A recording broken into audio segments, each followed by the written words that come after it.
They tell you that money is power. They are completely wrong. Money is just paper with dead faces on it. It is a collective hallucination that we all agreed to believe in. It can burn in a fireplace to keep you warm for exactly 10 minutes. It can be stolen by a smiling ghost in a $5,000 silk suit. Or it can simply vanish into the digital ether when the sun goes down and the markets close. Real power. Real power is the heavy, cold thing that stays inside your skull when you have lost your expensive shoes, your warm house, and your very name. It is the quiet knowledge of how the gears of the world turn when no one else is looking. It is the blueprint of the machine that everyone else just uses without thinking. My name is Marcus. 5 years ago, I didn't breathe this heavy, exhaust-choked gray air. I breathed filtered, temperature-controlled oxygen on the 50th floor of a glass tower that literally touched the clouds. I wore a silver watch that cost more than most people earn in a decade. I had a small army of friends who laughed at my jokes before I even reached the punchline, simply because of the golden logo embossed on my business card. Now, I have this wooden park bench. I have this piece of wet, rotting cardboard that I call a mattress. And I have the rain. The rain is honest. It doesn't lie to you like a corporate lawyer. It doesn't promise you a bright and prosperous future like a politician on television. It just falls. It is cold, and it is real. Look at my hands. Go ahead, look closer. The fingernails are cracked and permanently stained black with the oil of 1,000 dirty streets. The skin feels like old, recycled leather left out in the sun. People walk past me every single morning. They hold their expensive, steaming coffee cups tight against their chests like shields. They stare intensely at the gray sky, or at their glowing phone screens, or at their perfectly polished shoes. They will look at absolutely anything to avoid looking at me. To them, I am just a glitch in their perfect, scheduled reality. A dirty shadow that smells of wet wool and stale tobacco. They don't see the man who once moved $100 million across the ocean with a single, quiet nod of his head. They don't see the man who knows exactly which of those shiny banks are completely hollow inside, just waiting for one small push to collapse into dust. I remember the exact day the world stopped spinning. The day Julian, my business partner, the man I foolishly called my brother, looked me directly in the eye in that freezing marble boardroom. He didn't use a knife to cut my throat. He didn't use a gun. He used a heavy, gold-plated fountain pen. One elegant, flowing motion of his hand across a piece of legal paper. In 10 seconds, he didn't just take my company. He erased my history. But Julian made the one fatal mistake that greedy men always make. He thought that by taking my money, he was taking my value. He left me alive. And he left me with in my old comfortable life, I was a blind prisoner of the spreadsheet. I truly believed I understood risk because I had neat charts and colored lines glowing on a monitor. I had rooms full of experts with expensive degrees from Ivy League universities telling me what the world was doing, while we sat in a climate-controlled room without any windows. I was a blind man confidently leading the blind toward a cliff. To see the ugly truth of a city, you have to be forced to the very bottom. You have to live in the damp corners where the streetlights don't reach. You have to carefully examine the things that the successful people throw away at 2 in the morning when they think no one is watching. Because in a ruthless place like this, even the trash has a story. The garbage tells you exactly who is failing, who is desperate, and who is lying to their shareholders. I didn't spend these last 5 years sitting on the pavement begging for copper coins. I spent them listening. I didn't listen to the financial news networks. That is just carefully scripted noise for the ignorant masses. I listened to the tired whispers of the immigrant cleaning crews who scrubbed the marble floors of the great banks at 4 a.m. I stood in the freezing shadows and watched the exhausted delivery drivers who bring sealed, private documents to the back doors at midnight.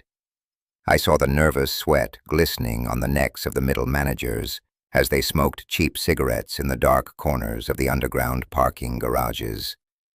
I saw the hidden patterns. I saw the raw fear. Julian was clever, I will admit that. He was an absolute master of the now. He understood how to grab power, how to take credit, and how to hide his tracks. But he forgot the then. He completely forgot the back door we built together 10 long years ago. Back when we were just two hungry, ambitious kids sitting in a freezing basement with one overheating computer and a wild dream of owning the world. We wrote a tiny, invisible window into the core security code, a ghost in the machine that we created for an absolute emergency. Julian thinks he is completely safe now. He thinks he has upgraded all the firewalls. He thinks he has locked all the digital doors and thrown the keys into the ocean. But Julian is a king now. And comfortable kings don't look at the individual, dirty bricks in their castle wall. They only look at the shiny gold on their throne. I, however, have spent 5 long years staring at the bricks. I know every single microscopic crack. I know exactly which stone is loose. I started silently collecting the pieces, a hastily discarded memo found deep in a dumpster behind an elite law firm, a temporary login name scribbled in blue ink on a stained napkin, left in a greasy diner where the overworked IT guys eat because they can't afford the fancy bistros. Small, seemingly invisible fragments of a much larger, darker truth. Julian looks out of his soundproof glass tower and sees a magnificent city he believes he owns. I look up from the wet sidewalk and see a fragile glass fortress with a massive hole in the foundation. I am the heavy silence between the numbers in his offshore bank account. I am the cold, unexplainable breeze he feels on the back of his neck when he thinks he is completely alone. They say that every lock ever made has a key. But they forget that sometimes you don't need to find a key. You just need to be patient enough to wait for the arrogant owner to leave the door cracked open. Just for 1 single second. I am sitting in the furthest, darkest corner of a cheap 24-hour internet cafe on the dangerous edge of the city. The warm air inside smells of old, burnt coffee, accumulated dust, and the sharp scent of cold electricity. All around me, teenagers are violently playing video games. They are shouting aggressively at their glowing screens. They are fully alive in their bright digital worlds, fighting massive, roaring monsters that do not actually exist. They don't even look at me. To them, I am just a sad old man in a dirty, oversized coat, staring blankly at a flickering monitor that is older than they are. But while they are wasting their youth fighting imaginary monsters for points, I am preparing to completely destroy a very real monster. A monster that I personally helped build. I look intensely at the screen. The harsh white light is too bright. It burns my tired eyes.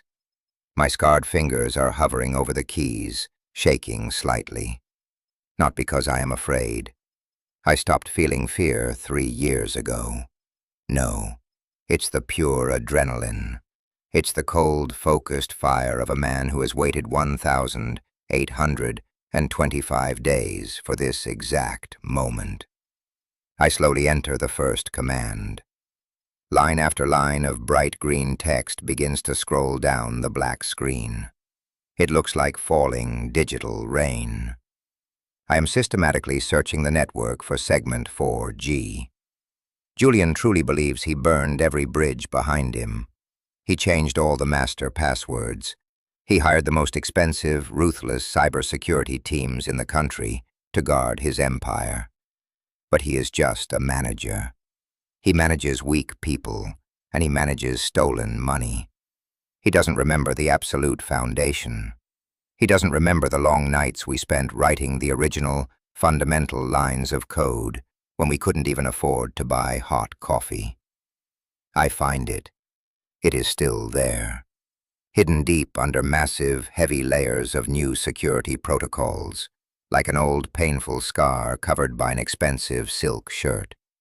It is a tiny, microscopic crack in the digital armor. If you don't know it exists, no algorithm will ever find it. But I know exactly where to push. I start the extraction protocol. I am not transferring money. Money is too easily traced. I'm transferring something much more dangerous. I'm transferring information. Private emails, hidden meeting notes, deleted server logs. The dirty, bloody laundry of a billion-dollar empire is flowing directly into my cheap plastic flash drive. My heart is beating so hard, I can hear it in my ears. Thump, thump, thump. The screen flashes once.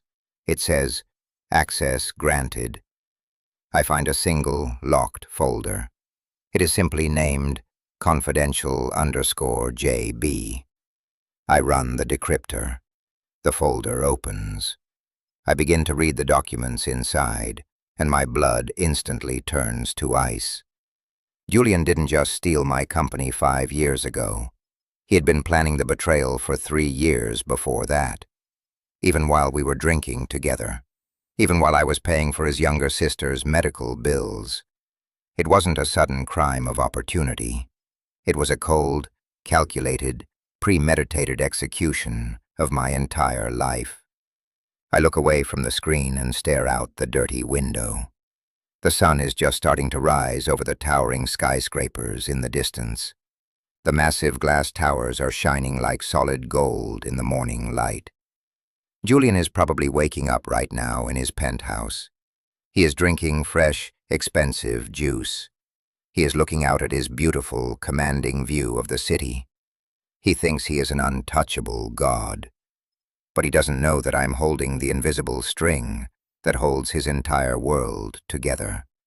And I am finally. They say that the higher you climb, the more you have to lose. But Julian doesn't understand that he isn't climbing anymore. He hasn't been climbing for years. He is just hanging by a very thin, invisible thread. And I am the one holding the scissors in the dark. I don't need to steal his money. That would be too simple. That is what a common thief does. I am not a thief. I am an architect of consequences. I want him to watch his empire crumble.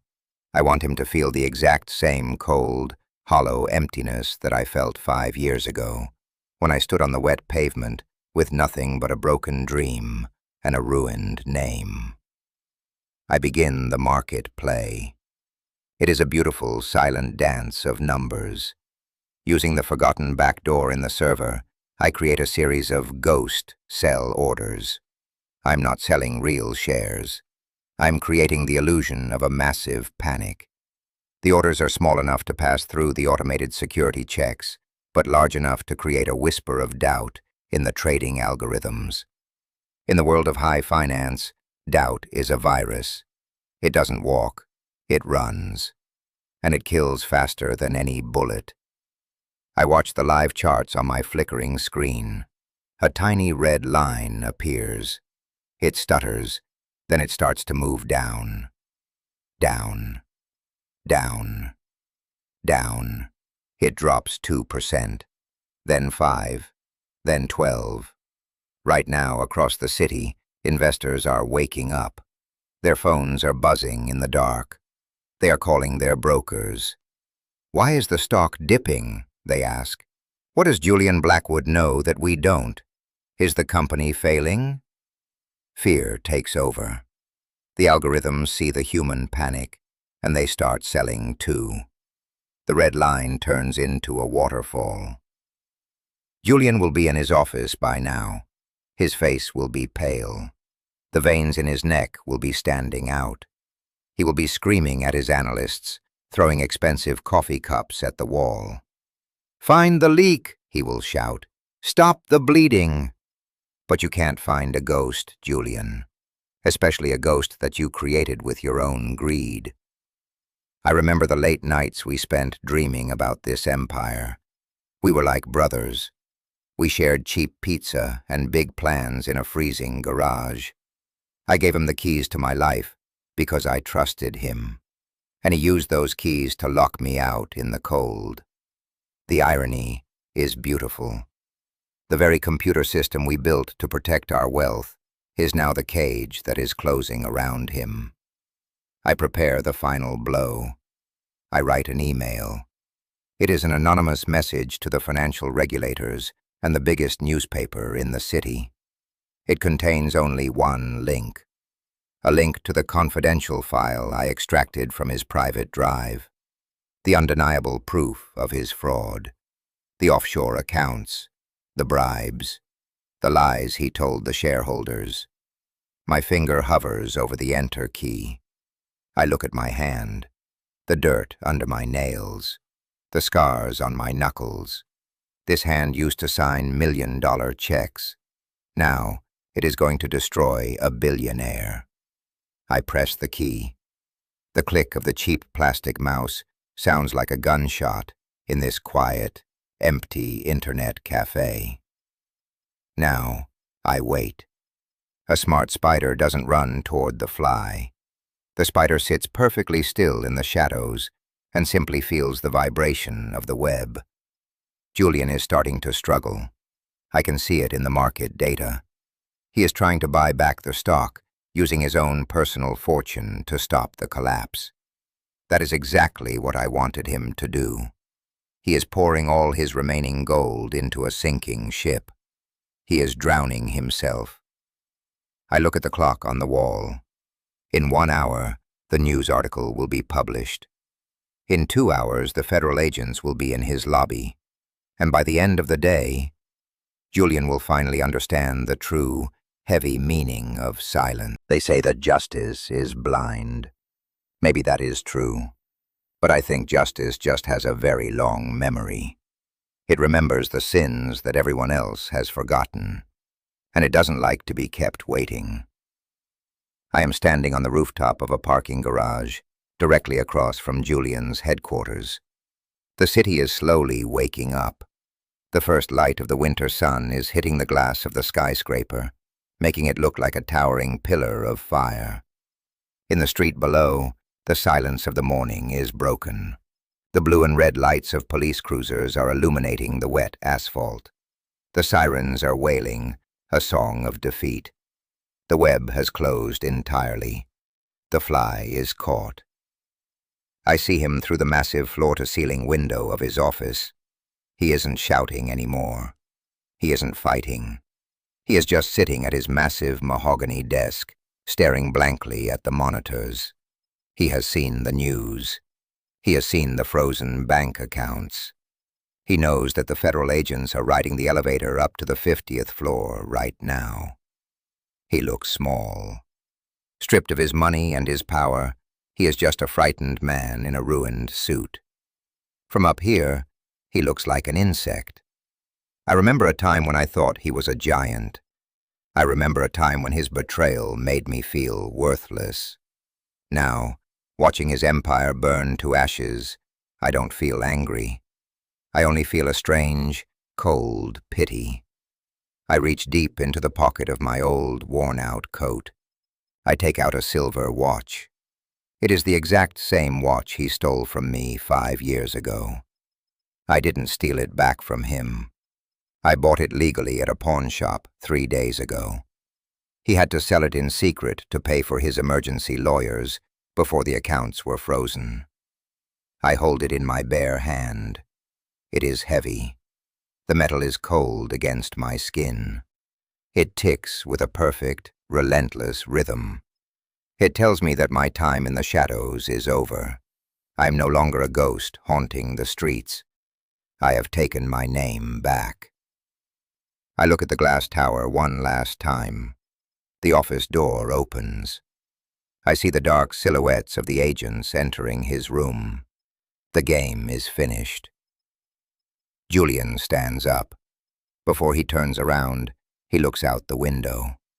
For a split second, across the distance, I think he sees me. A lone shadow standing on the concrete roof. A memory he tried so hard to erase, coming back to claim the final debt.